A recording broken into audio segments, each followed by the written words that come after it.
Giroud slipped and get the bars in here.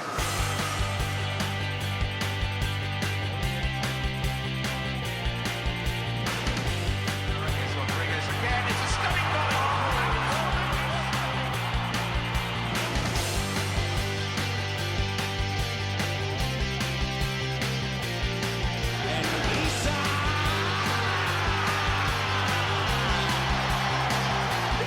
What is going on, guys? Jack here, and welcome to For the Fans for the 14th of January 2016. In today's show, we talk about the midweek Premier League fixtures. There were free frees all over the place. Diego Costa got a little bit angry. The referees had absolute nightmares. And unsurprisingly for us, there's a lot of non-footballing related discussion thrown in for good measure. Let's get right into the show. Hello there, listeners. Welcome back to For the Fans. It's me, Dr. Benji FM, joined by YouTube's Work the Space. Jack, how are you? Yeah, not too bad, thank you, Ben. Good to be here. And the Villa fan, Callum Keane. How you doing, Keano? Good evening. I'm good. Even better after Tuesday. Well, yes, we will come to that. Now, let's start with some admin. Last week we did the Christmas gifts. It was quite a while ago now. I should say we're doing a show on Monday as well, for those wondering. We'll do a show today, and then there'll be another one after the weekend's football. But last week we did Who Had the Best Set of Christmas Gifts. Jack, can you remind me of what your gifts were? Though I'm doubtful you remember. I think I had a Christmas shopping catalogue for Van Gaal. Yeah. For Villa, I had tickets to the playoff final next year, which they won't be in, although they will lose in the semi-final, no doubt. Burn. And who was the other person I had to get a present for? Do you know what? I can't remember. I've lost my shopping Was it the list. brochure? Was it Mourinho? It was Louis van Gaal. Oh, it was Mourinho. I got him the Mourinho, Strawberry yeah. Town shirt. Oh, yeah, of course, yeah, you did. Yeah, 11 votes out of the 73 cast. So I've got to question people's tastes in Christmas presents. I think that makes you the clear loser. Between me and Callum, it was very close. 32 votes for Callum Keane, 30 votes for myself. So, Keano, congratulations. You've won the best set of gifts. So I know the people. You actually agree win with the me. gifts as well that you promised. They're going to be delivered. Courtesy of the viewers. Good. Yeah, you'll be that's getting your great. gifts. Yes. You'll be going to the managerial therapy session. The therapy session. I do hope you're going to report back. So congratulations to you. Now, a similar theme before the show this week. I asked Jack and Callum. I said, right, we're done with the feature. It's time for a question. Now, in light of Lionel Messi winning the Ballon d'Or, I wanted to know what Jack and Keano thought would be behind the Ballon d'Or. You'd open the door of the Ballon and you'd find something behind it. Now, what we've done is we've done our sort of what would get Messi, and then we've done a player that hasn't won the Ballon d'Or that we think, or someone from football that should win the Ballon d'Or, in our opinion. So, who should we start with? I think we'll start with Jack. Jack, we'll start with Messi. What's behind Messi's Ballon d'Or? So, instead of the little trophy he gets, open the door. What's behind it? A cheque. Now, you're probably wondering, what's the cheque for? Yes, okay. Would you like me to ask? Yeah. Jack, what is the cheque for? Well, he's seen Ronaldo's movie, and the prize for my Ballon d'Or is that he gets to make his own movie. So it's like a cheque containing the money to make a really self-obsessed movie, basically. I quite like that. Well, if it were Messi, he would have been like on his fifth film now. The sequels are getting out of hand. Isn't that what Goal Or 1, 2 and 3 are about? Maybe it's kind of like the Fast and Furious. So now he's on Messi 5, and it's all it's gone from a football film to really just sort of an action film now with lots of explosions, and people are starting to lose interest. It's the in thing to do prequels, isn't it? When he retires, he'll just reenact his kind of younger years. Oh yeah, for previous movies. Yeah. So who would play Messi in a film? Messi. He gets to play it himself. Because I've seen Messi's acting. He's a bit for EA now and then. It's not great. I think if we're going to get an actor, it might have to be a child actor. Oh, that's a new question altogether. But I could probably come up with some people. Possibly Elijah Wood, Frodo from Lord of the Rings. Yeah, but I feel like his links to Green Street might skew with that potential link. Yeah. It seems a little bit out there. I mean, Santiago Munez, a fictional character. I mean, he is real, isn't he? That's a documentary. Well, yeah, but there's a narrative involved. Anyway, let's move on. So you've gone for... There's a film. There's a film contract. He gets to make his own film. Okay, Callum King, we'll come to you. What is behind the Ballon d'Or? For Lionel Messi, I think... See, I was trying to think about what would really be useful to him in his current life, because obviously, what do you buy a man who has everything? The problem is he has lots and lots of money, and very recently he got into trouble and could be facing, possible, that the Spanish prosecutors want to give him jail time for tax fraud. Yeah, allegedly. So what I would get him, allegedly, yeah. Well, no, he's paid some money back, which, I'm that's good of him. I would get him one of those spiral notebooks that you find in the back school section, something like Asda. So what he can do, when he gets his money from Barcelona each week and countless other sponsors, he can write it down. So he knows exactly how much money he's got coming in. So he can finance his films and things like that, but won't be naughty. I like the idea that every professional footballer is also a qualified accountant. They kind of go home at the end of the night, count their money, note it down. Stephen Corker was in the news this week. He would make a good accountant, just on look alone. He would, yes. He does look like he looks like he should be on The Apprentice. Yeah, he should have glasses. He would be on The Apprentice. It'd go out like week 6, I think, because he would have done something daft. The little notebook could come with another player who you might think would be a good accountant, maybe Stephen Corker. I'd love to see. Like, Stephen Corker's had the best bit of news of his life this week, but becoming Messi's accountant would be up there for him, I think. I've just got this image, like on 90s TV shows where they'd have like someone glamorous hold like the prize. I've got this image of this kind of very 90s set, and there's just Corker stood there like stroking this notebook. Okay. Oh, what, like the blankety blank checkbook? Yeah. Yeah, I'm with you. Right. So thank you for your answer, Keith. So you would get Messi. I mean, we've kind of shaped it into Stephen Corker, the accountant. Well, I like the addition. I like the addition of a player holding the little notebook. But okay, yeah, Stephen Corker could be that player. Could be a good strike partner for him as well. Okay, now we'll come to my answer. So Messi he's a very good footballer. I mean, he's won the Ballon d'Or, for goodness sake. It's not bad. I would say, despite Messi's fantastic dribbling, he hasn't got a lot of skills in his armoury. Would you agree with that? He's not particularly skillful, not in the same way someone like Ronaldo Partly is. Because he doesn't need to rely on it, but yeah. Yeah, but I think that is the only element of Messi's game that he's missing. So in a similar way to Charlie and the Chocolate Factory, that's when they go to Charlie and the Chocolate Factory and they open the door and all of a sudden you can see the chocolate factory and it looks amazing, right? Yep, I'm following so far. Instead of sort of the different bits that would get, like, it'd be Messi, Dani Alves, Iniesta, Neymar and Suarez. They'd be walking around this factory, and obviously Charlie played by Messi at this point, and each situation is a different skill move by a former great. So in one corner we've got the Cruyff turn, which Messi can go over and think, oh yeah, like a bit of the Cruyff turn, and then Maradona's turn that he did as well, the Lamella Rabona. Now, I can't remember what his name is. Maybe a scorpion kick as well. Yeah, well, potentially, yeah. But Squidward, I think that's what he's called in Charlie and the Chocolate Factory, wants one of the skill moves. It's not Squidward. It's no. What is it? SpongeBob, mate. Yeah, that's Squidward. Did I say no? Smith. Is it Smith? The guy. Anyway, the guy. He wants the Ronaldinho Elastico, and it's to see who, because he wanted the everlasting gobstopper in Charlie and the Chocolate Factory, and you could also throw the Okocha in there, the scorpion kick. I like that, Kino. Good point. So Messi would go around, and at the end of it, they'd go, and I don't know who would. I guess it's, I don't know who did it. James Nesbitt presented the awards. He would at the end go, "Oh, this is all yours now, Messi," and then he'd have all the skill moves to take on to future endeavours. I feel like you've tried really hard here, but I'm not sold. What was your answer? Film. Film. I mean, if he wanted, he could make a film about your idea. You get a D-, and you've really just got. He gets goal. He gets the goal made about him. Fair enough. So yeah, that's what I would choose. Obviously, people will do another poll, but it's not over. This is a two-barreled answer. So we've obviously also gone for the non-shortlisted footballing personality. I've gone with to win the Ballon d'Or. Should we go in reverse order? Just to mix up a little bit. I like that. That gives me more time to think of an answer. I have chosen Sepp Blatter. Now, let me explain. Oh, no. Oh, dear. You didn't.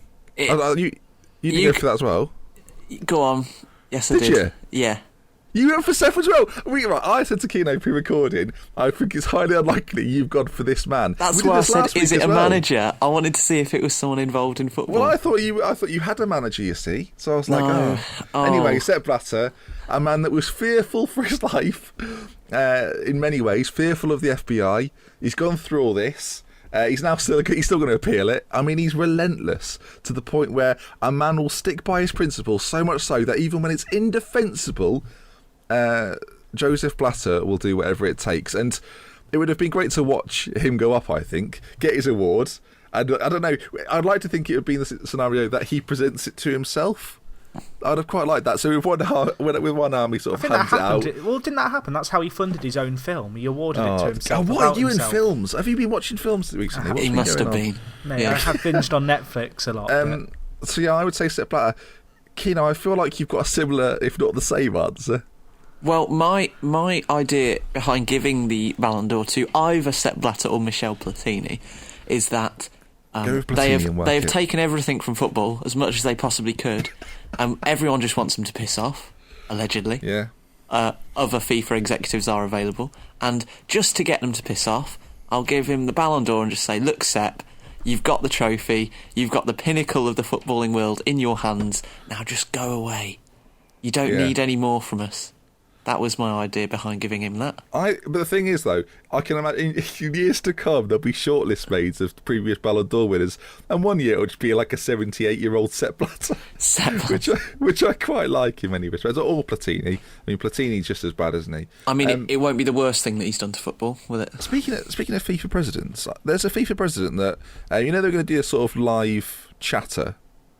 Yeah, I don't know this. Tell me more. Well, the presidential candidates were going to have like a live debate. Oh yes. Oh okay. Yeah. Well, three of them pulled out and said no, we're not doing that. One of them said, "I was well up for it." He's got less followers on Twitter than I or Jack. He's a FIFA presidential candidate. You know what this means? Let's start a campaign. Jack for FIFA president. I mean. I mean, I can get behind this. You can be my ideas, man. I just want a film made about myself. Ben, I should qualify. The reason that I suggest Jack is that he can be the figurehead while we pull the strings in the background. I will be the Jack Warder of the piece. Yeah, as long as you're fine with being the brains of the operation with me, Ben, then that's all right. So we are the puppet masters. I'm going to be going rogue, just so you know. I'm telling you this now. Have you expelled from football? Interesting. Speaking of the FIFA laws, so I've got a lot of speaking of there. My dad wants to change loads of rules in football. Do you want to hear a few? Like what? Yeah, go on. Right, let me get comfortable because I feel like we've got nothing else to talk about. So my dad is obsessed with like goals in football. If there ain't goals, he's not bothered. So a few things he wants to introduce. I mean, I've tried to bat him away, but I thought I'd bring him to the podcast. He wants to make the goals bigger. Start for that. I don't think that's a terrible idea, just because goals have been made... Oh, you're as bad as him. No, hear me out. Because goals have been made bigger over the course of history of the sport, and that's to do with the average human height growing. And I'm not sure that is the case. That's true. I'm not denying that goals haven't been made bigger. I'm just sceptical as to whether human evolution is the reason for that. I think that's one of the reasons. The fact Tom was 5 foot 2 weeks ago. How's he got taller? Let's make those goals bigger. If we're playing football in 2,000 more years, which I do find highly unlikely. Yeah, but Jack, football's only been played for about 200 years. Mate, it could be played for another 2,000. Yeah, but my dad's not saying in 2,000 years let's increase the goal size. He wants it done now. Anyway. I'm just saying it's been done before and it might be done again. He also wants the sin bin. He wants yellow cards to be 10 minutes off the pitch. Jack, this is why you're the puppet president behind goals have been made bigger in the history. What do you think about the sin bin, Jack? I mean, it works in hockey, but I can't see it working in football. For God's sake, surely justifications coming in already. I mean, you could possibly make a legitimate argument for the sin bin. I'm saving the best one. I mean, really? The goal being bigger wasn't even the best one. Just get rid of the offside rule. Just so they can all stand like in the playground. Just get rid of it. He wants rid of it. It's annoying him. Which I said that's not going to work when you just see Rooney start in the 6-yard box. He went, yeah. Wayne Rooney will love that. But you'll change the scope of the game. It's just be the fabric of the game for hundreds of years, Dad. He was like, yeah, but think of the goals. I went, that's not the point. Imagine Guardiola's team trying to set up. Okay, guys, so I've got the history of the goalpost now. I've Googled it. I thought I was right. I kind of am. Technically correct. The best kind of correct. The original rules of association football were that the posts should be 24 feet apart. And it's still like that now. But originally, back in 1863, there was no actual height given for the height of the goalpost. So everyone had their own height. However, in 1882, it was made it so it should be 8 feet from the ground. Callum, do you want to go for a drink? Yeah. Should we leave? I mean, I didn't even... This is fascinating. See you tomorrow, boys. Right. Bye-bye. Yeah, I'll be back tomorrow. I'm going to Google more history of football sizes. Right, let's go for that one. Right, Google that. The Premier League this weekend. I've not given my answer yet for the thing. Yeah, That's true. You haven't. Hold on, Keith. I'm still looking at ball sizes. I think Jack's still stalling because he doesn't know his answer. Jack, that's I do have my website. answer. I've had my That's answer for a week. Well, give it us. The question was given to me yesterday. I've had this week. So my prize is for a For the Fan friend of the show, right? Alan Pardew. Oh, okay. Yeah. Okay. It's not where we thought it was going, but carry on. Not Charlie Austin. That would be a contract with Arsenal, but that's not happening. It's for Pardew, and I've decided to get him. Well, it's a prize that money can't buy, because what do you get a man like Pardew? Well, I've got. Before you carry on, can me and Kino predict this? Go on then. What do you think, Jack? I think it's going to be a Robot Wars application form. Veteran For the Fans listeners will know that Jack formerly had a poster of Jonathan Pearce on his wall. I forgot about that. So yeah, that's one of my icons. I used to love watching him sat in the little booth above the fighting arena in Robot Wars. I want to get you a life-sized cut-out version of Jonathan Pearce. I thought you were going to say I want to get you tickets for the new Robot Wars series. I would have been right on board. With sorry. that. Topical, of course, with the BBC bringing back Robot Wars. What do you think Jack's about to say, Kino? Because I think going into the mind of Jack is often quite a fun pursuit. So what's did he Jack say? Getting for Alan Pardew? Get Alan Pardew something. Alan Pardew, what's he getting Alan Pardew? Money can't buy this. I think that's a good idea. I would have him presenting Robot Wars. I'm money can't buy prize. He kicks the job of Craig Charles. All right, Jack, what's the answer? I feel like I should just go with Kino's suggestion now. No. Come on, So what's your answer? what we're going to do is we are going to get him something to remind him of Newcastle. You know, I think sometimes at night he probably cries forgetting about Newcastle. So what we're getting is... We've not spoken about this for about a month. Oh, no, it's not. I don't think it's what you think it is. Don't worry. I thought you were going to get in the Angel of the North. No, we're not doing that. Oh, blimey. We're getting... Well, you're close, though. We're getting him his own reality TV show with the Crystal Palace players. Can you just picture the Angel of the North in Selhurst Park? I'd love that, just in the middle of London. I feel like I'm trying to be giving off my answer now. Can I give a different the reality, answer? No, you're going with a reality TV show. But the show is called The Drummond Puddle. You know, there was that puddle that went viral in Newcastle. That's coming along too, and they're going to all live around it. So is Alan Pardew having to move back to Newcastle? No, they're going to move the show? puddle and put it in the centre circle of Crystal Palace. Did you guys see the puddle? I know this is a little bit non-football. We're 18 minutes into the show, and Jack there was asks, a puddle did in you see the Newcastle puddle? that went viral, and it was someone was streaming it on Periscope, and it was just people trying to navigate this puddle. It was quite fascinating. Jack's most viral tweet of the year is in relation to this puddle. It is. It's quite a good one, though. I mean, it's topical to football in a bizarre twist. So go on. I can't remember it now. It's Paul Gascoigne related. Oh yeah, so if you, it's a bit out of touch though when you know what it's a reference to. But basically, I put out a tweet saying Paul Gascoigne is turned up at the Drummond Puddle, claiming to be good friends with him, etc. With a fishing rod. With a fishing rod. Yeah. Anyway, I mean that reference has been wasted. I feel like you guys have taken the shine off my answer now with these Robot Wars references. I mean, you're just a fan of Robot Wars. Shall we talk about some football? I think 20 minutes is a record for us. It's about 20 minutes in. We should point out as well, it's been a full midweek set of fixtures. Like there are 10 games that we should talk about. That's not happening. Yeah. I'm sorry to say that. Look, and because we're biased, the feature this week was great. Because we're biased, we're starting with Liverpool. Yeah, we are. It was quite Anfield, a good game Arsenal, as well, title contenders Arsenal have gone away to Anfield, and it's been a 3-3. Very exciting game. Pre-game, I was a little bit nervous because I thought we were a bit impotent up front. But Roberto Firmino proved that he's actually, he's not that bad. Well, we know he's not bad. I up until yesterday, I wasn't sure where he'd fit in Klopp's system. But we all know he's got fantastic talent. The finish was for the second goal. I mean, the finish for the first goal was good as well because his first touch had to be pretty much spot on. But the second goal was just sublime. What got me about that goal In a similar way to kind of what Payet did for the assist, we'll talk about that later. There was hardly any backlift on the ball at all, and he lifted it over one of the best keepers in the league just quite easily. It was a wonderful finish, and I think that if you can try and get a bit more of that out of him, that would be really beneficial.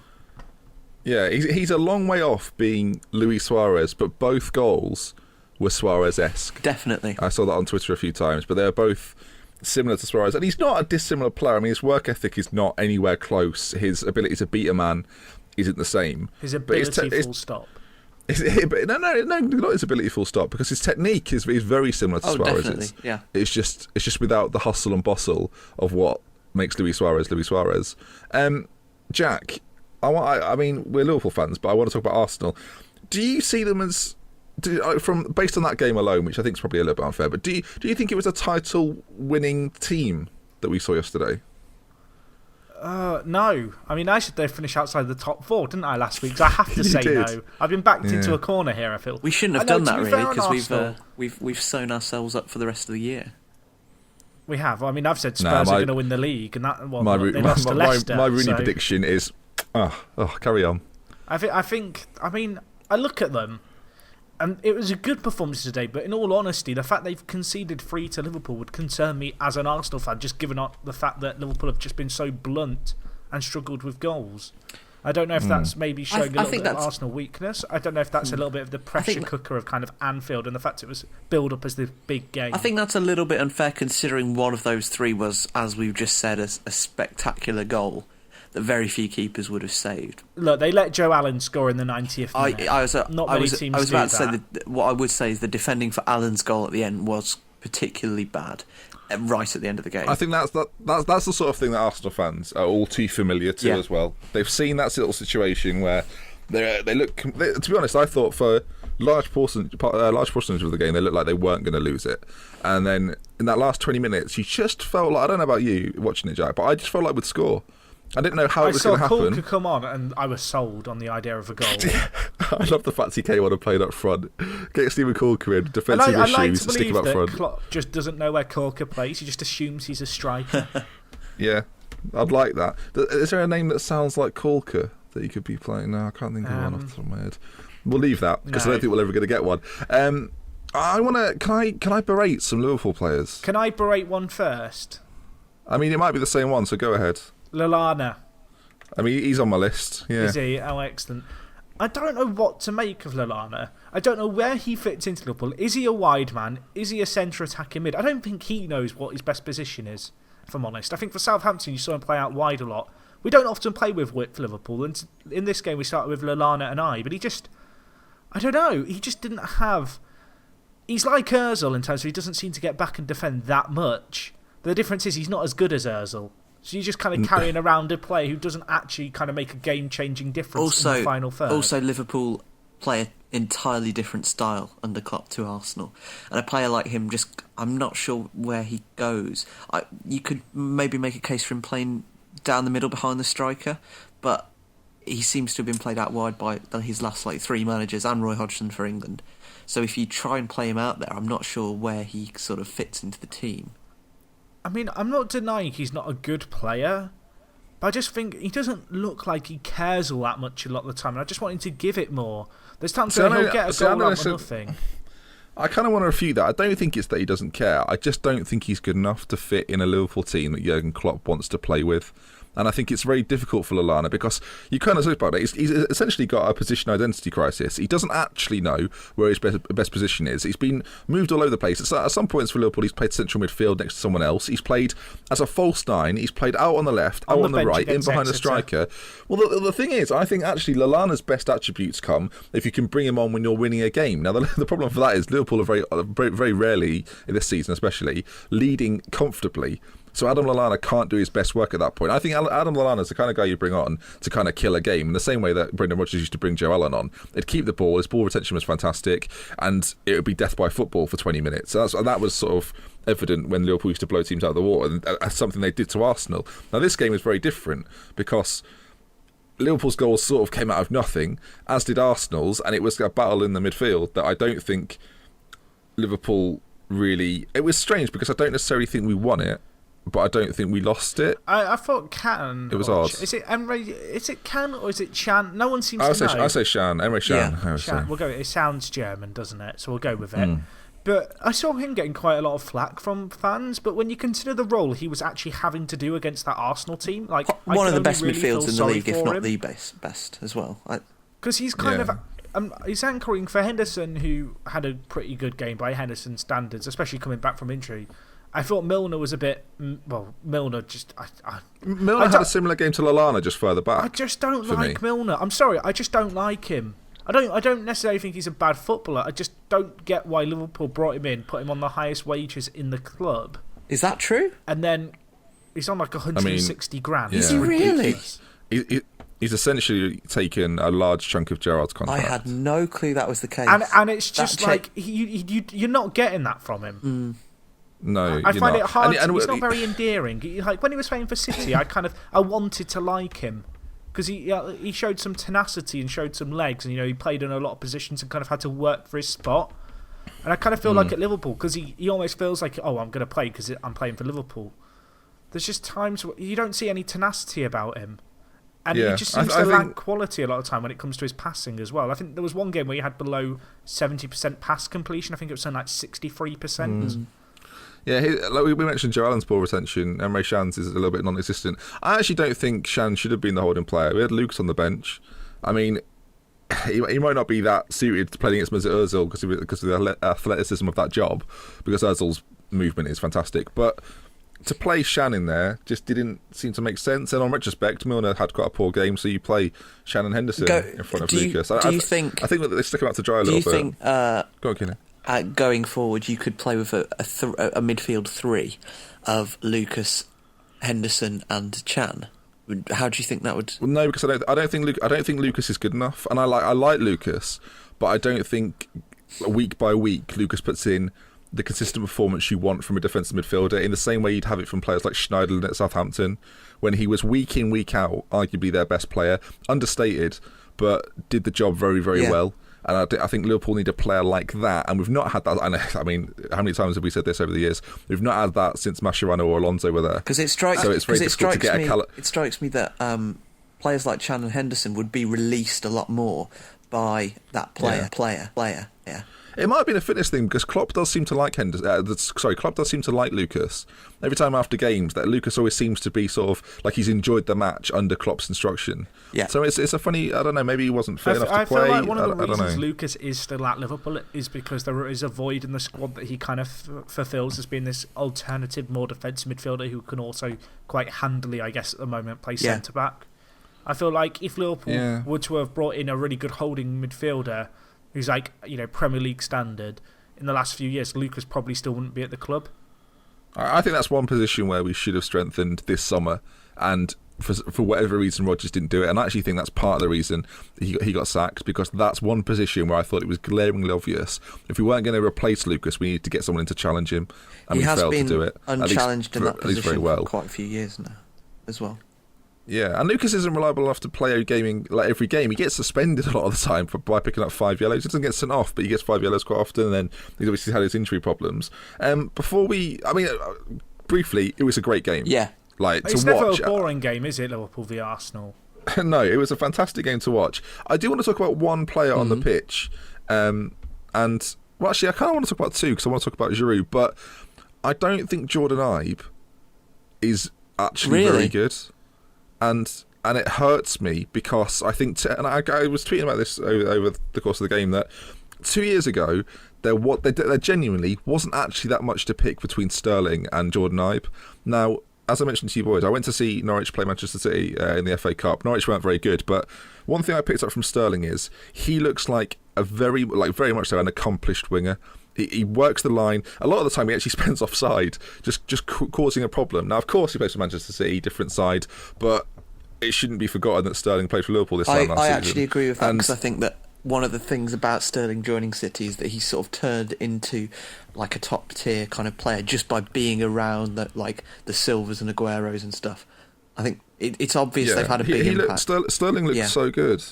Sterling looked so good when I saw him, and he didn't do anything like amazing. He just looked like a really good winger, and I think Jordan Ibe wants to be a really good winger, and he's had 2 years. And the reason I bring this up is Jordan Ibe's 20 now. I always want to double check just to make sure, and you can say, oh, he's young, but there are 20-year-olds around the world. He is 20, only recently turned 20, that are tearing up world football. I think it's unfortunate for him that he's come straight after, obviously, Sterling's breakthrough. I mean, obviously, you say he's 20. I would still persevere with him for a couple of, maybe another season, because I think he's a different player, it seems, to Sterling in his directness. He's a much more powerful runner. Yeah.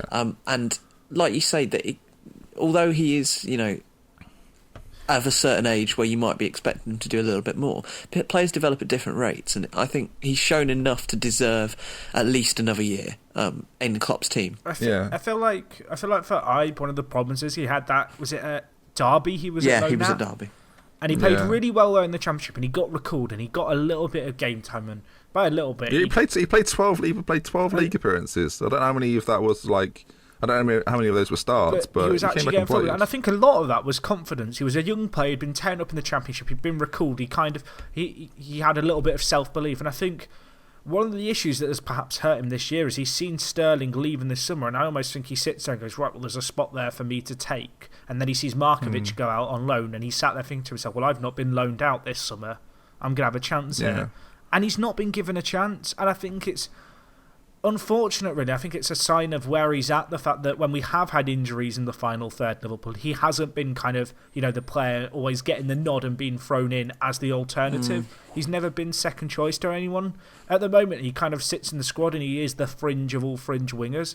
And normally in your squad, that kind of really fringe, like that real fringe player is, a slightly older player rather than one of you young talents. Yeah. And part of me does wonder, would it have been better to keep Markovic and loan out Ibe in the summer?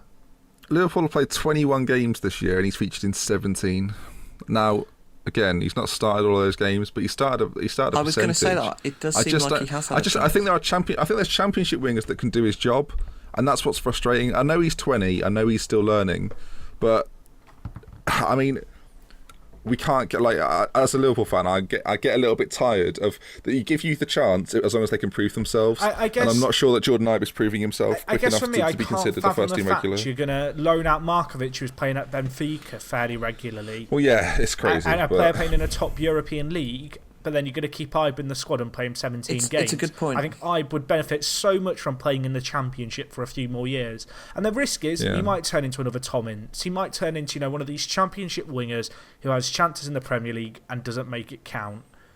But I think if you want him to develop, throwing him on, against Arsenal in this kind of game as a starter, it's not very fair.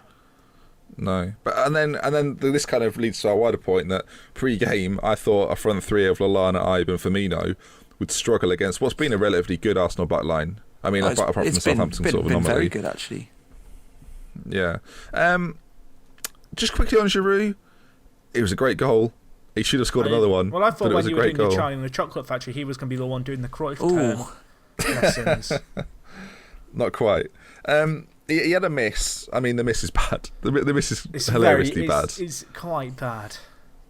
But the goal, for me, makes up for it. I mean, Arsenal fans probably don't feel the same based on what I've seen. He is consistent. I think he sort of is unheralded for the consistency with which he scores goals. Obviously, the main criticism levelled at him normally is that he doesn't turn up for big games like the top six.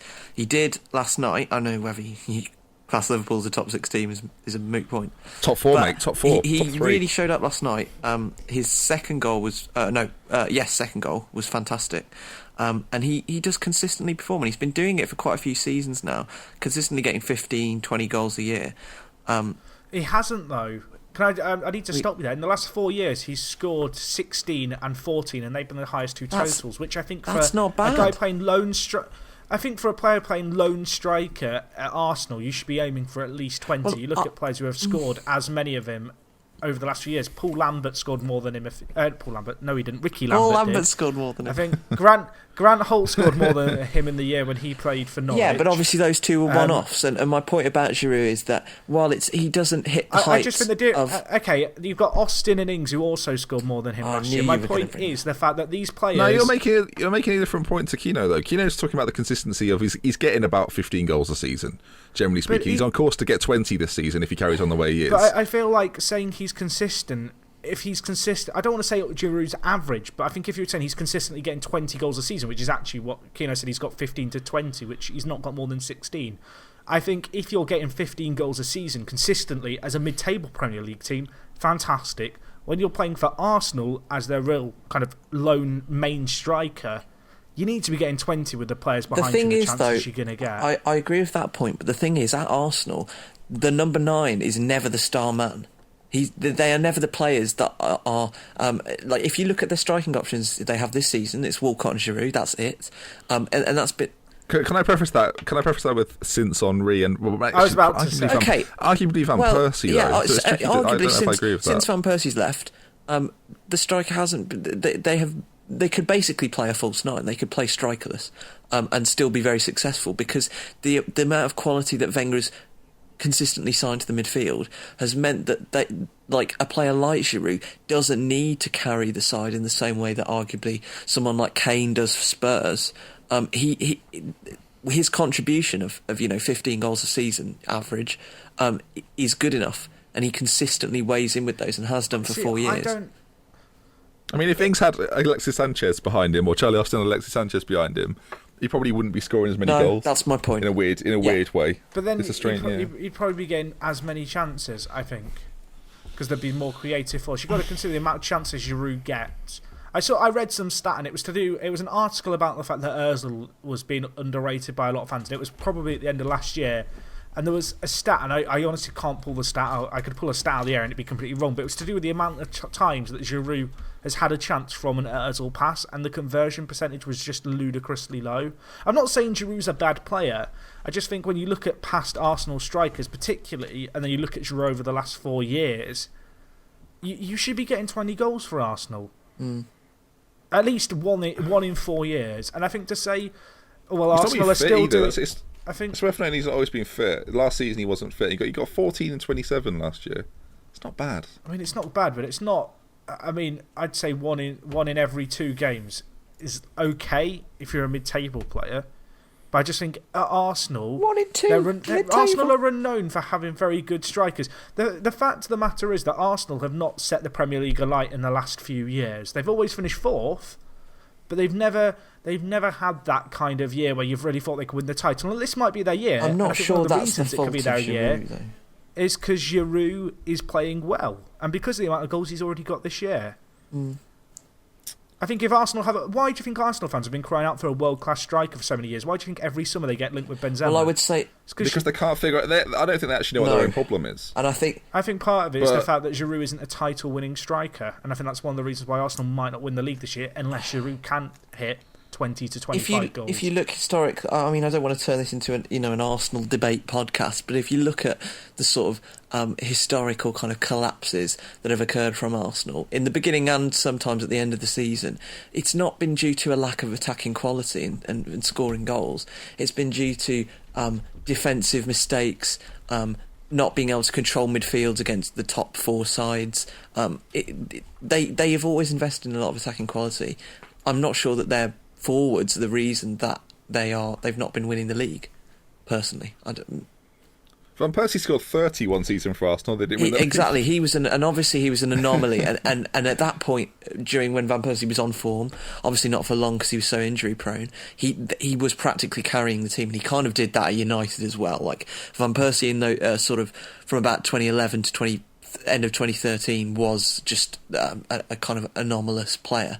Obviously, you can go back to the Henrys and the Bergkamps, but that's 10+ years ago now. In this sort of recent Arsenal team, I'm not sure the forward play hasn't been the problem. I think Giroud kind of does okay. I don't think we talk about Liverpool and Arsenal that much. So I'm happy to keep talking about this actually, because I think Arsenal is. We were sort of split last week on if we think they're going to win the league or not. Jack said they finished 5th. I think I had them like that was overly or 3rd. harsh, just to be clear. No, but even so, you don't think they'll win it. Whereas Kino thinks they will win it. So I think it's a fascinating. It's almost our opinion on it. It's very much we're not all thinking the same thing. Essentially, I hate to go back a few years, but I go back to 2013-14, where I think both Liverpool and City scored more than 100 goals.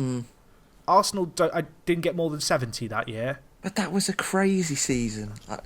Yeah, but I just think that they only finished 7 points off City. I've just opened up the table. They only finished 7 points off City. I think the goals were the difference there. My proviso, they're one of the better defences out of the top teams. Obviously, we talked about the predictions last week. My sort of thinking behind saying Arsenal probably may well win the title this year is that they don't have, as you just mentioned, there is no team in the Premier League, and we'll get onto this later, that really has grabbed the title by both hands. And if Arsenal, we kind of assume that they're slightly better this year, but they're not head and shoulders above anyone else in the league. They may just be able to continue performing at their kind of average Arsenal rate. And this year, I think that might be enough. As the results this week and in previous weeks have shown, no one else seems to be able to want it more than they do. And if they continue playing the way they're playing, they have enough quality to get through, 15 teams of the league. They may not beat the Cities or Chelsea or even, United, but if they can continue to pick up results against the teams a lot lower than them, which I think they will do, I don't think any other team really wants it enough. Maybe City will come good, but other than them, I don't see a team sort of outperforming them. It may not. It won't be a title to sort of shout about, but it may be a title. This season, Giroud's goal return is fine. There's nothing wrong with Giroud's goal return this season. I was more looking back to previous years. Yeah. And so I think if he does get 20 a year, then that makes a big difference for them. I'm looking at the top goal scorers of the other teams in the top 6, let's say. Giroud tops it with 12. Vardy tops it with 15. Mahrez has got 13. Then Giroud's got 12, Kane's got 11, Aguero's got 8. It's like, and then you kind of Payet's got 6, and he's West Ham's top goal scorer. There you go. It's not a high scoring. There's apart from obviously Vardy and the Leicester story. There's been no team that's really sort of pushed on. I mean, we could talk about Leicester now if you want, who went and beat Spurs. I don't want to move on the agenda, but I'm fine with that. I think. In short, good game of football, and then we've dissected Arsenal and why we don't think they're going to win a title or are going to win a title. I'd like to know what Arsenal fans think, if they think Giroud is a reason they've not been winning the title in past years. I think Arsenal fans are split on Giroud. I really do. I think maybe 60% would like Benzema or Higuain. Actually, no, that's not true. 90% would like Higuain or Benzema, but I feel like that's just not going to happen for whatever reason. So yeah, should we move on? Arsenal fans, get in touch at ForTheFans on Twitter. I feel like we should, because we said before this started we want the show to be an hour long. 45 minutes in, or thereabouts, coming up to it. Oh, look, we let the fans down. Look, we said this was ForTheFans over Christmas. We let them down. Now we're going to give them 3 hours of content in 2 weeks. They're going to love this. You've asked for this, if anything. Tottenham 0, Leicester 1. Robert Huth, the unlikely goal scorer. He's described his head as a block, essentially. A square head. He's got a square head. That's got a really that header, if his head is a block, that header came full off like the square side. It didn't hit an edge. It was straight off the front and it flew. It was a fantastic header. It would have made a noise. If I was in the ground, it would have made a noise like when you kick a ball against a wall. Are you with me? Yeah. I am. I do wonder if that was a rehearsed routine or if it was a horrifically hit cross. Because it just seems like such a weird set piece to do that they score from. If you've not seen it, the ball goes to the back post. Robert Huth just doesn't run forward and just heads it in. Yeah, he almost stood still and blocks it with his head, and just it flew into the top corner. He didn't. I mean, he did direct it nicely, but I know what you're saying. There wasn't a lot to it. No, he did. There was no. He didn't. You often see defenders attack crosses. There was none of that. It went straight onto his head, and obviously he guided it really nicely into the top left-hand corner. No, but do you know what happened with that? Do you know why he had so much space? Because there's lots of blocking, wasn't there? It was like an but it's but the hilarity of it is that the Tottenham players push one another over. Have you not seen the video? I've seen it, but I didn't study it. No, I didn't. No, I agree. Okay. I didn't study the. This is not a feature for the listeners, but you should look at it because it explains why Robert Huth has got so much space. I'd like one of you to describe it to me as you watch it because it's quite funny. Okay, I've just pulled it up. Okay. Oh, who is that? It looks like Alderweireld is on his arse. I'm not sure who's pushed him over. Is Alderweireld pushing over Vertonghen? Yes. No, Vertonghen's on his feet. It's an interesting technique. Alderweireld is... Jack, talk us through it, Jack. I mean, it almost looks as if Alderweireld's gone, he's my man, get out of the way, and pushed whoever over, and then tried to get to Heath, and then realised, he's not my man, he's on the floor, the guy who was meant to have him. That's how I imagine essentially, it one Tottenham player is playing Chris Smalling, the other player is playing... who went down recently? Who did Smalling foul? I mean, #knowledge. Anyway, Manchester United gave away a penalty because Smalling pulled someone down. Was it Mitrovic? Yes. No, it was. That was yesterday. Yes. Not yesterday. The day before Tuesday. Yesterday. Yes, we can talk about it.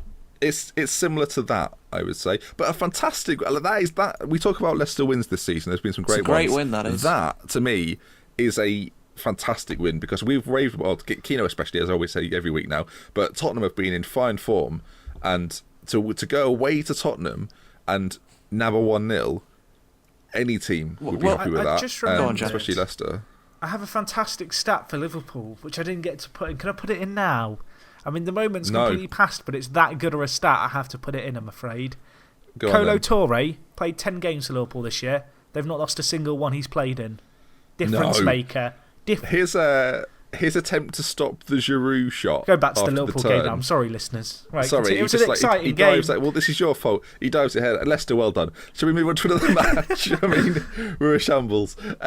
Let's talk about Newcastle, Manchester United, because it was the first 3-3 of the week, essentially. Paul Scholes was a bit pleased, considering he's been whinging about Manchester United. And there was someone, I can't remember who it was a pundit somewhere, said that Rooney would score 15 goals. Who was that? From the new year to the end of the season. I mean, I think he's got 4 at this point. I'm not sure that person was a pundit. I wouldn't really class him as a pundit. No. I think he's up there with Neville. That's what I'm not sure. Was it Phil Neville or was it YouTube's Dr. Benji FM? I think it was me.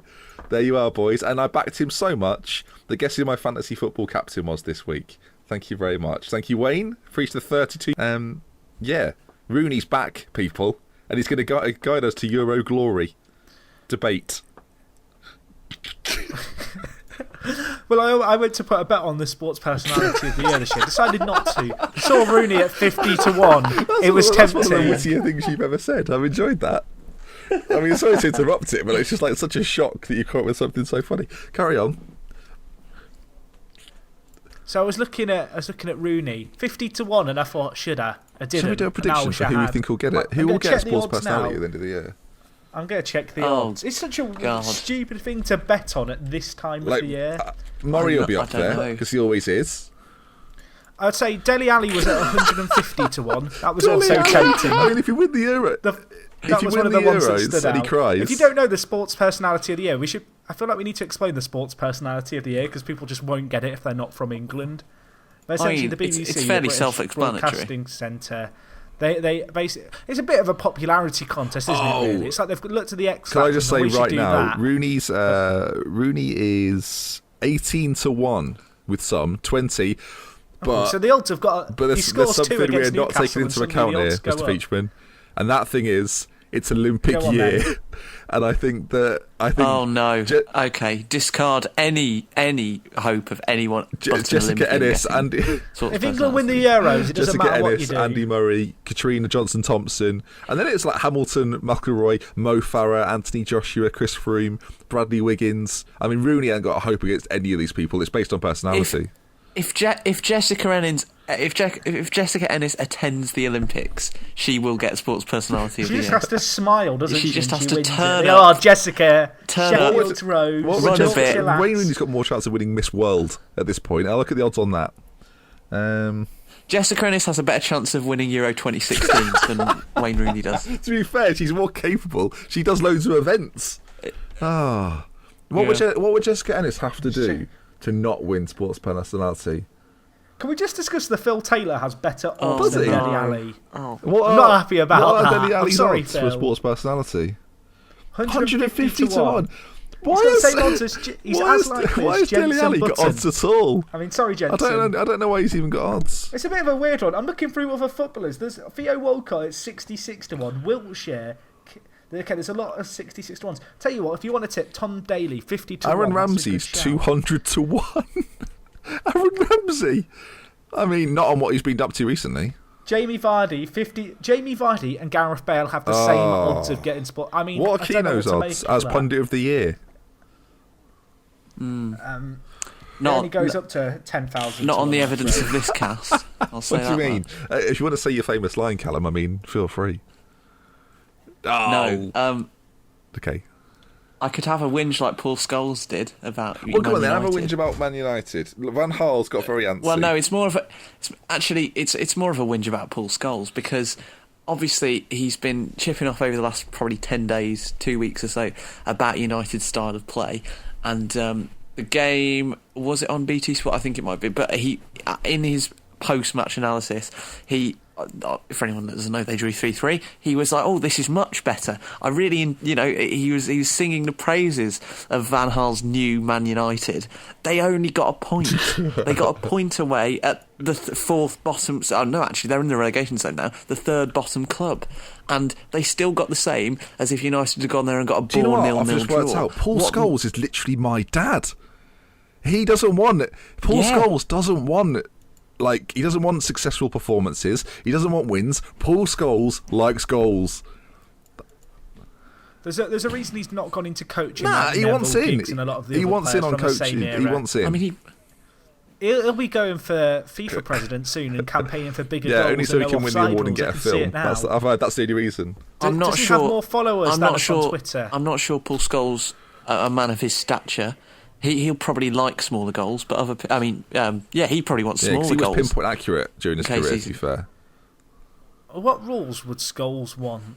Probably no red cards. Now, speaking of Paul Scholes, someone who's very similar to Paul Scholes that I was winding up a few people on Twitter with, John Joe Shelby signed for Newcastle in one of the bigger transfers of the window so far. Now, Newcastle got a draw this week. Would they have won it with John Joe in the team? Do you actually think so? Yeah.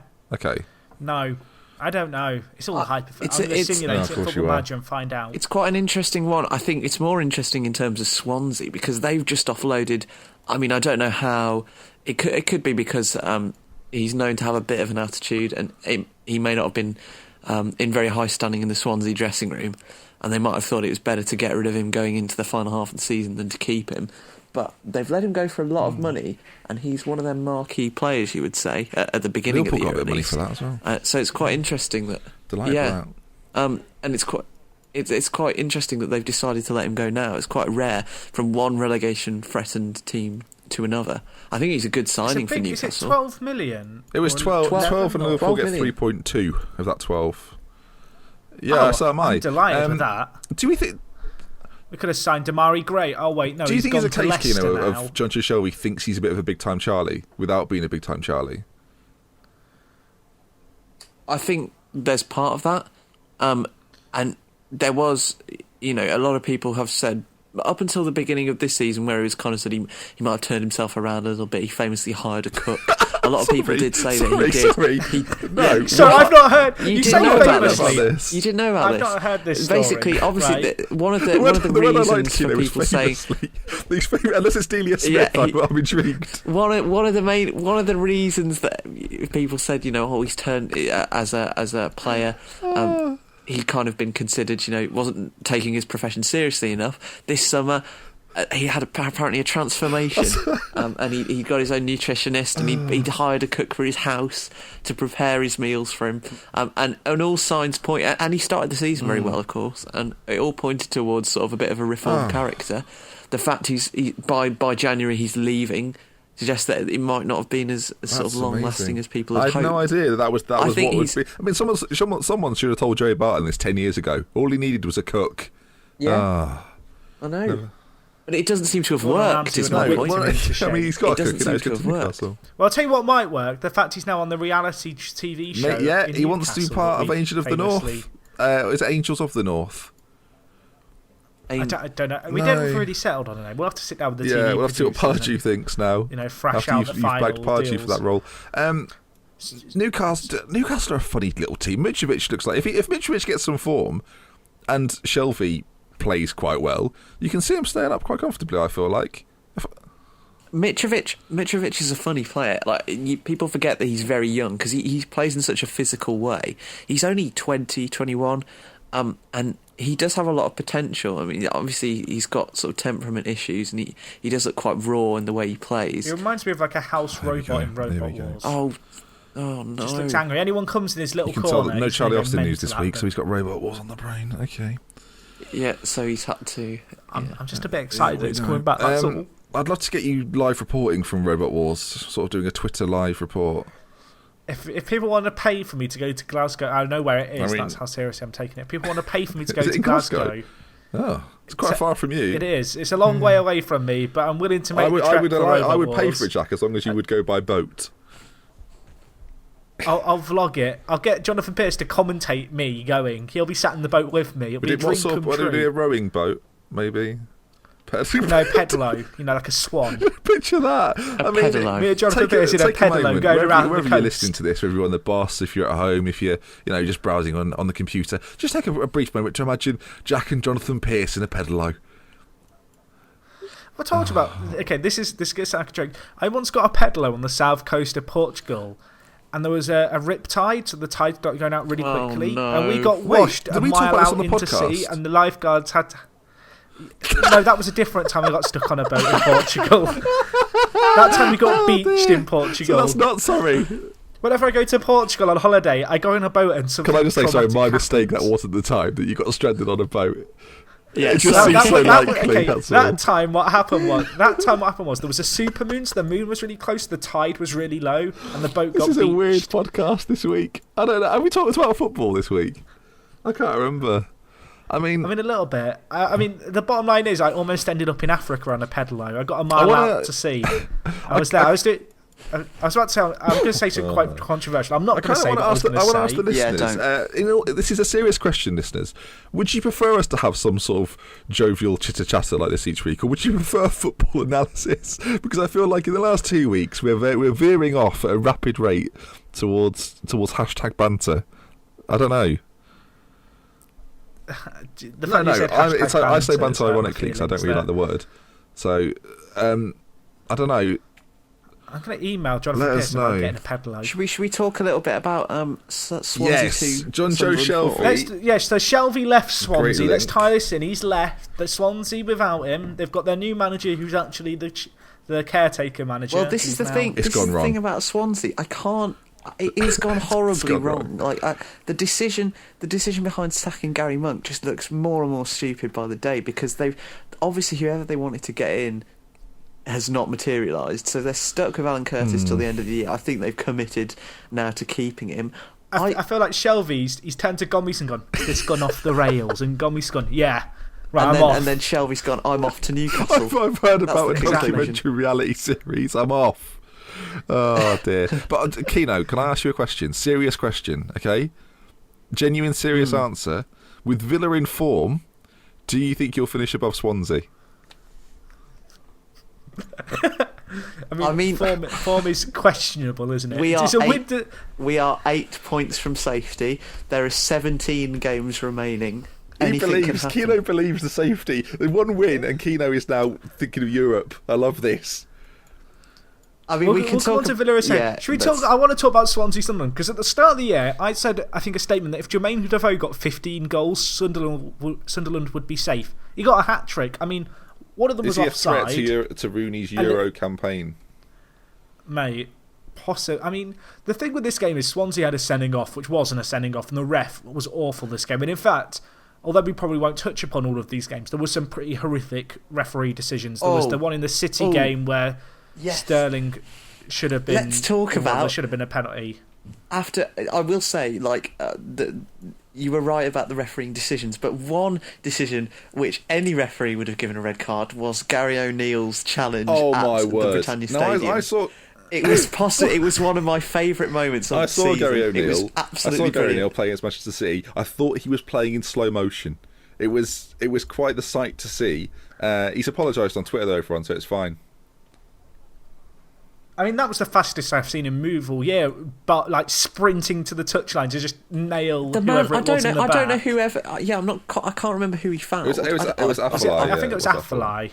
Afellay might have said something to him in the centre of the park or something, because he was basically off the pitch and he ran a good 20. Gary O'Neill.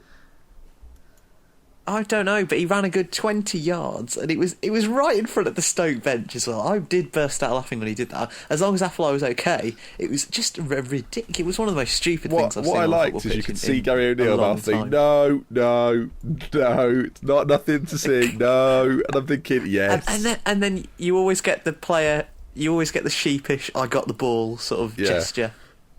Pointing at the ball, it's just it was. I like that. So a referee weird. That likes to like say if a player's got the ball is Mike Dean. Again, someone else I saw at the weekend in the Norwich City game. Mike Dean is very animated with his arms. He likes it. He likes to make a point of where he is on the pitch, where the ball's going, etc., etc. Yeah, he likes everyone else to notice that he is the referee. Was he doing the Newcastle United game midweek? Because my favourite bit in that game was actually when he gave an advantage to Newcastle, and then they gave the ball away within a second, and he was still holding his hands up, giving advantage, and he just kind of, flung them everywhere in disgust at the fact that Newcastle player had given the ball away. It was like a manager-esque reaction. It's like, I've given you a chance, and you've blown it. Well, to be fair, Newcastle should have had a pen in that game. Should they not? Yes. Can we just the Mbemba? I know we're actually now just hopping between games randomly as we please. We've now gone back to Newcastle. To this point, congratulations. I don't think the Mbemba handball. I think the Mbemba handball is handball. I think it was Alan Shearer on Match of the Day saying that he didn't think it was a handball. It's like the guy has got put his hands over his head, missed the ball, and it's been headed onto his hands. But what are his hands doing? Like leading for the ball. I don't know if you guys have a view on this decision. Well, Alan Shearer's not always awake, is he? So. I mean, neither are we, really. We haven't been awake for most of this podcast. I've been wide awake, mate. I think it's been a great show. On a scale of 1 to 10, how would you rate this week's podcast? 7. I think. Need to talk more about after pedlos. The podcast, Kino will lower that to a 5, everyone. But we'll see.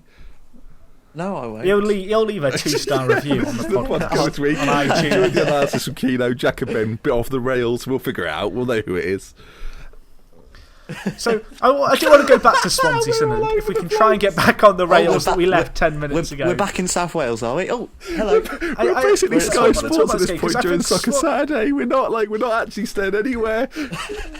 Well, what we should do next week is we should make a timeline and then put the goals in chronological order and then do the podcast as if it's happening. Do you know what I can't wait for, Kino? When Jack has to make the image for the YouTube and he does like a list of what we've talked about in the podcast. We had Corker the accountant, Portuguese Jack, you'll have to work on your animation skills. Some weeks I sit there when I'm sorting out the podcast going, what should I name it? This week we could have Portuguese Pedlos, we could have Angel of the North Part 2. Messi in the Chocolate Factory. We could have Corker the accountant. I mean, to be honest, the content that we've put in this week's show so far, that is a Villa won a football match. Well, can we talk about that? I'd quite like to. Can we talk about the Villa fan who tweeted, I'm not tweeting again until Villa win a game in September, and he just tweeted yesterday. Well, that was a while. Callum, I don't know if you've seen that. Aston Villa won a football match. How did that feel? We did. Obviously, I was there on Tuesday, and coming out the ground, no one really knew how to act. I didn't really get a sense of sort of happiness. It was more just sort of bewilderment. I couldn't, because the last home win, if you don't count the Blues game in September, I mean, that was the last win at home, full stop. But in the league, it's been probably since about April. So it was pushing, not far off a year. And no one really Sorry, knew... that's very funny when you think... It's not far off a year, really. No one knew what to do. Obviously, everyone celebrated at the end of the game, and then we all just sort of filed out, not really knowing how to act, because obviously most of the time, 90% of the time that we leave the ground, it's complaining about what the team have just done. But... it was it was a strange feeling sitting on the train back into Birmingham. I was quite pleased with our performance. the goal helped, and quite honestly, we sort of half deserved / needed a bit of luck like that.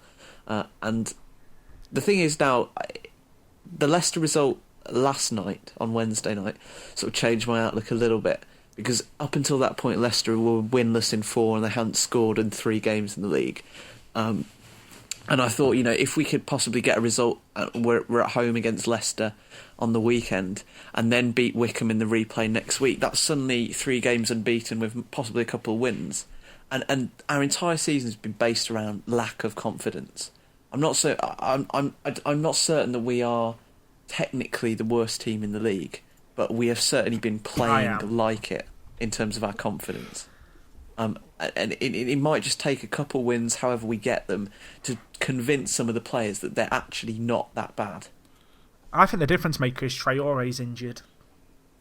I mean, I think he's happened before, out for a little while, isn't he? Well, he's out for 10 weeks, and when that happened just before the Wickham game last week, I thought, could this year get any worse?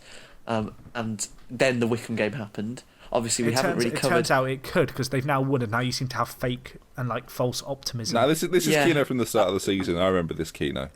These were the happier times. Are we calling it for Timmy Sherwood back? In truth, the reason for my optimism is that we have been starved, other than the FA Cup last year. Villa fans have been starved of anything good about their team for at least 4 years now. So anything that good happens, I sort of hyper-react to it. I'd love at the end of the year someone to make a montage of just Keno's reactions every week. No, to how it's just Villa the sigh when we ask him. I mean, there'll be a weird blank spot kind of between November and January where he just didn't want to talk about it for 2 months. I mean, really September Jack, and January. ask me most of the season. Right, do it like 5 times. Ask me how Villa have got on. I'll do what Keno does every single week. Away you go. So Ben, how have Villa got on? Next. So Ben, how have Villa got on? Okay, someone's going to edit. Oh yeah, they are. It's going to get weird. It's going to get odd. No, do we want to let's continue leave with it the there. grunts? I know what the internet's like. I didn't know Mike Ashley was a Villa fan. We'll I've just seen that Vine. We'll have to tweet out the Vine on the ForTheFans. I've watched it. I mean, if that's how you celebrate a win, Kino, have you done a live reaction to that Vine? I mean, talk us through it. Please talk us through it. This is a podcast, God damn it. I feel like we need to tweet out the stuff visually that we talk about. Kino? Here is Mike Ashley, flag in hand. Looks like daughter to his right or left. I think that's his sister. Possibly. I mean, it's unclear. It seems to be clearly enjoying the win. Sorry, Jeff Stelling's talking over me on the line. I can't really. What did you make of Micah Richards think. talking to the fans? I mean, like I said, before this win, the Wickham game was almost rock bottom, because it just seemed like up until that point the players had at least seemed like they had there was a slight togetherness between them and sort of the manager and the fans. But after obviously anyone that didn't really know what happened in that game, Brad Guzan and Micah Richards were both on the bench. They were playing how far can we spit our chewing gum from the dugout onto the Wickham pitch. The Villa fans, I'm not sure if they were walking behind it or if they were sitting behind it, bangs on the back of the dugout like, what are you doing? Promptly told to F off by Richards and Guzan. And then at the end of the game they sort of went over, and Bakuna as well was kind of I can't remember exactly what he did, but was sort of lying down at the end after the game. Jack, do you know what we've done? We've said let's do a reality show. Let's do a reality show in Newcastle. I think the Birmingham boys. I think you could probably get better value in the We could literally call it Villains as well, which would be nice. Yeah. You in? And really, you would get a lot of. You could sort of do it over like a 4-year arc. There is one major flaw with this. There's no massive wooden landmark in the. Yeah, there is. Brad Guzan. Can we have Brad Guzan? Yeah. Brad Guzan is the massive wooden landmark. Do you want to know who'd make a difference with Villa? I can think of a name. Adebayor. What would he be doing? Would he be the chef? Because as we've heard today, having a chef changes everything. Famously, Villa have got a chef in January, and that has now seen them. In all seriousness, what is Adebayor doing? I've heard he's been linked with Palace Has he today. just not played, or like what's he? He got released, didn't he? He got released just after the transfer window closed from Spurs. Spurs finally went, right, mate, we've been giving you $100,000 not to play and to laugh when we lose on Twitter. It's time for you to go. You've been a naughty boy. Here's some money. Get out. I like to think he got expelled, like a naughty student.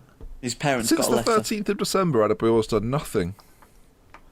Wait, do you know what's weird? Adebayor was a pundit on ITV not that long ago. Do you not remember when his phone went off? I think it might have been the BBC actually. During an international tournament. Oh, and his yes, phone went was off. that the... Yeah.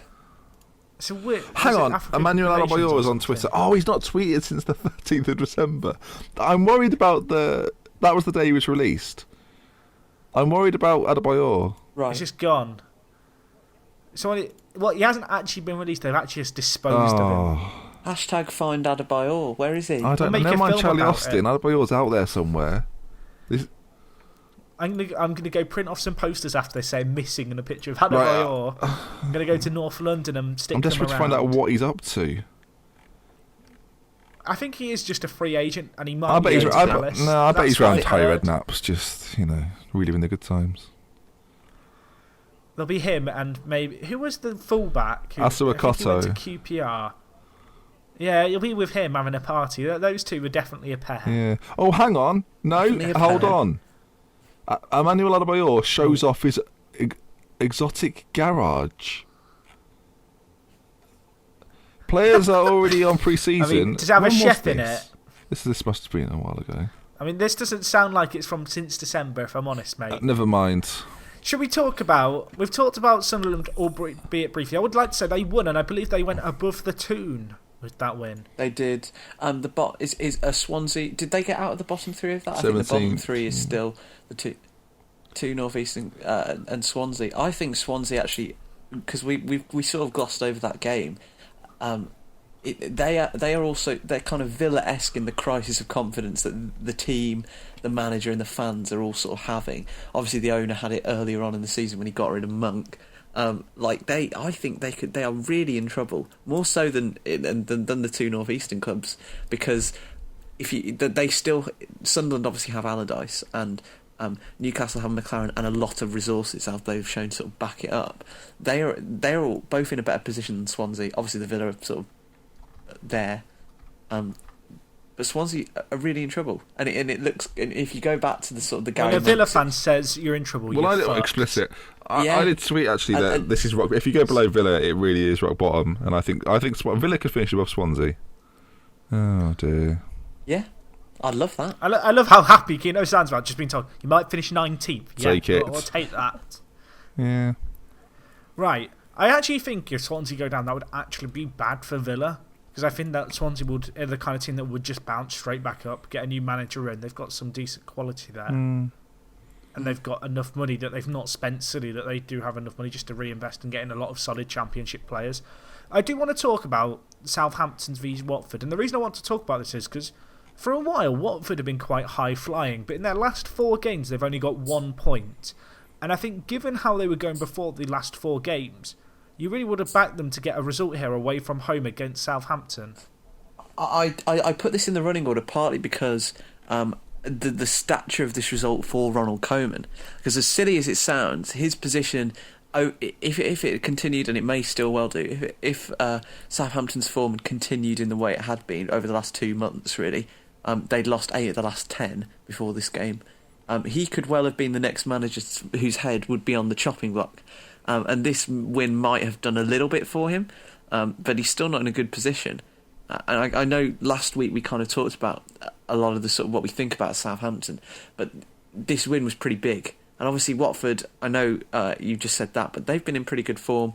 One of the biggest surprises of the season, really, if you think about it, obviously discounting Leicester.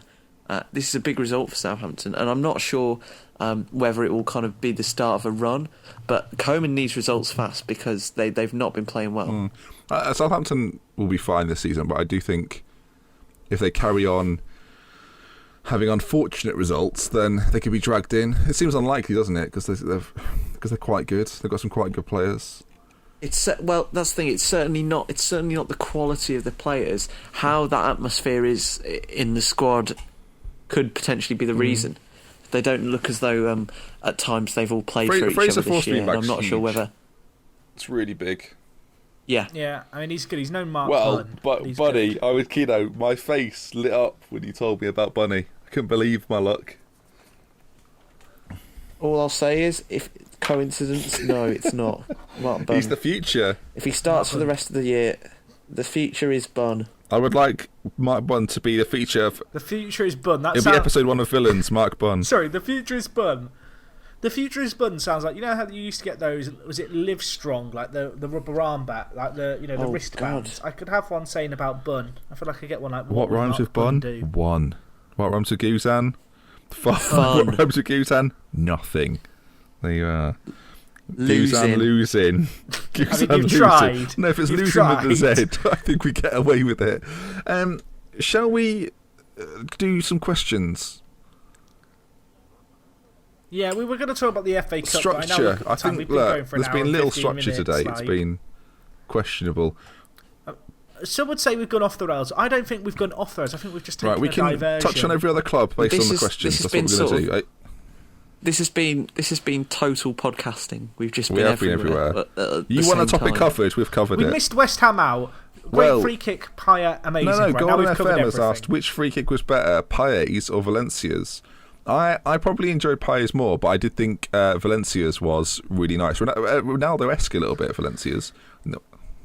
I like them both. Can I say? I mean, the question. I thought Payet's was better. I'll say Valencia's just to add balance. I think Payet's was better because of how he sort of wedged it into the top corner. It was incredible, the accuracy of that shot and the power as well. You often see like free kicks hit really hard or placed and often never the same, the two at the same time. But that had both power and accuracy. And he was just wonderful. His assist for the second goal, I think, or the third goal was amazing as well. The way he let's go for some more questions. OMG, it's my mum. If you could choose one Premier League manager to be adopted by, who would it be? I'd say Klopp. Instantly Klopp. I think Klopp might not be a good sort of foster not worried parent. about that. I think he'd become like a cool uncle. For a loving home, maybe Pardew. I think Pardew just because when he hosts Robot Wars, he can get me tickets. Your life is odd. And then I don't have to get Pedlo anymore. Han Solo has asked, not the real. Oh, he's alive. Wow, I mean, sorry.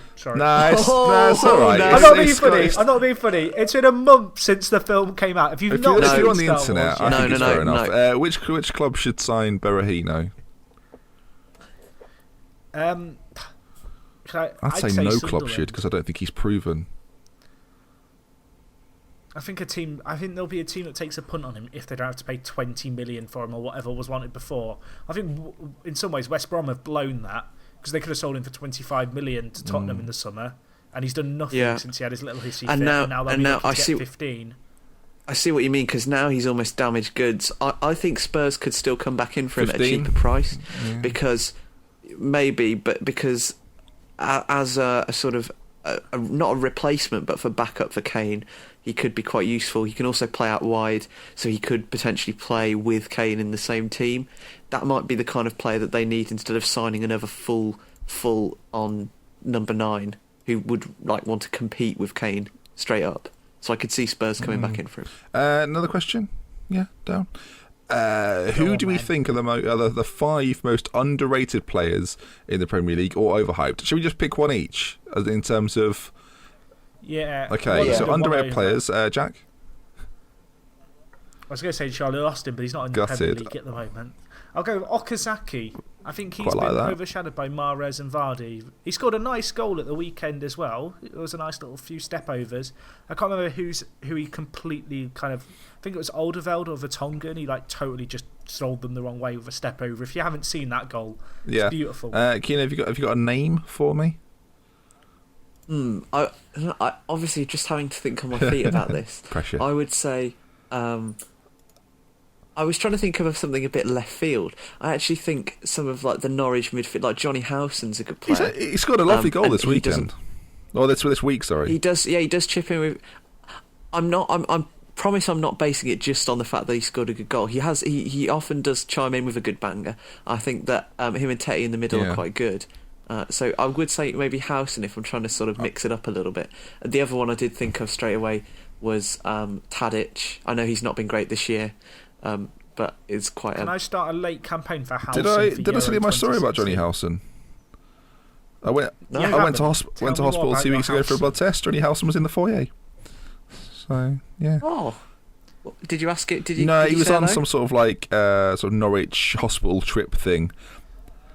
I like the idea. Okay. There was all these little kids in hospital, 7, 8 you know years old, and you sat there next to him going, Do you know what's Johnny, funny? Wes Houlihan was there, and I didn't even know. I thought he was just a child that he was talking to. That's genuine. I'll say Kante for Leicester. He's got a bit of the plaudits, but not a great deal. You've had one. An overrated player. Yes, for 5 overrated player in the Premier League.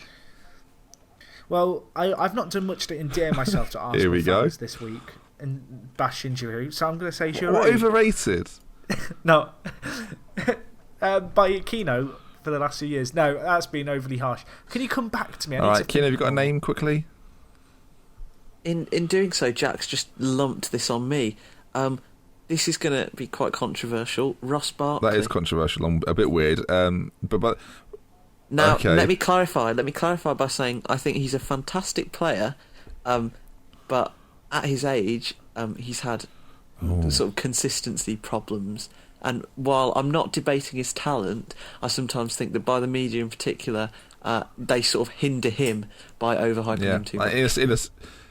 I don't think that helps him as a player to sort of be hyped as a kind of a Rooney type, England's in a similar vein, I'll just stick with Ibe. I say stick with Ibe because I've already given him a going over. So yeah, Jordan Ibe. Well, I need one still. I'm trying to think, and I can't come up with one. Jack's trying to think, ladies and gentlemen. Can we give me 10 minutes? Can we pause the recording? Should we put it on the end of the next cast? Should we? In some game shows when they cheat, like Ready Steady Cook. Sorry, I'm going off topic here. Ready Steady Cook, where they have the thing where there's like a big plate of ingredients, and they ask the two professional chefs, "What are you going to cook with these things?" And they say immediately, and then the audience vote on the one they want to see. Red or green pepper. Did you know? Red tomato, actually. Yeah, my mum went to see that live. The chefs, they're all frauds. They don't actually know what to make with the ingredients. They stop the recording, open up cooking books, and then look at what they can make with the ingredients. I mean, that ruined the illusion for me personally. With that revelation, so it's ready. Shall we, everyone stop. Steady, cook. Yeah. Filthy. Exactly. Not happy about that. False advertising. I'm going to go with a slightly controversial one. Ainsley Harriott. I'm going to go with... I mean, I was under consideration, if I'm honest. A lovely mention of Ainsley Harriott late in the show. Former host of Ready Steady Cook along with Firm Britain. I was a fan back in the day, I dare say it. Go on. Phil Vickery was on it, that's where they met. This is going to come across as this is ridiculously controversial, and I'm going to regret saying it. Payet. Which means, Jack, means it's wrong. Okay, and on that bombshell, we're ending the show. We're ending the show. Thank you. No, we're not hearing you out. Okay, I don't even get a You've chance said to Dimitri explain Payet. myself. We don't know who's been one of the best players this season, but you've gone with Payet. I just think I think a lot of people are touting him to go to a massive European team. I don't think he's good enough to go. I think he'll go to a big European team in the summer if West Ham miss out on European football. And I think he's too old to get a move, really. I think he's had a good year. He's quite old. He's 28, 29. 29 by the end of the season. Right, Jack thinks he's overrated. That brings us to the end of today's show. I think some people pick up a bit too much. That brings us to the end of today's show. If you've enjoyed it on YouTube, please leave a like. If you've enjoyed it in the comments section, let us know. Do you like this sort of show where we just talk? I mean, there was no structure. From 20 minutes in, the structure was gone.